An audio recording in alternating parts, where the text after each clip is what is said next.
A hot crisis continues to brew on the southern border, where the number of immigrants and asylum seekers and refugees has exploded to around 4,000 per day.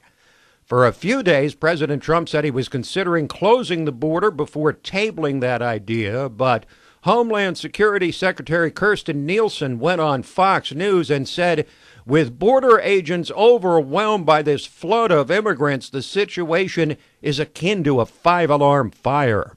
The president predicted this as a candidate. He predicted this before he was a candidate. Right. In my opinion, right now, this is one of, if not the biggest crisis this country has faced in a decade. Truly. I mean, Right. The security aspects of this, the humanitarian aspects of this have got to be addressed. We've announced today that we're now treating this like a massive Cat 5 hurricane disaster. And yet Democrats continue to react as if this is a crisis ginned up by Trump for political purposes, begging the question of just how bad things need to get at the border before Democrats even acknowledge there's a crisis. But at least one presidential candidate acknowledged it, Bernie Sanders on CBS. Look, here is the story. You have a terrible humanitarian crisis.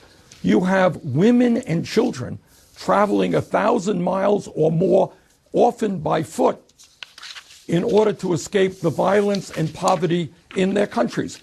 Now, that's exactly what President Trump's been saying, but of course, Bernie then went on to say we need comprehensive immigration reform, which in political speak means amnesty and open borders.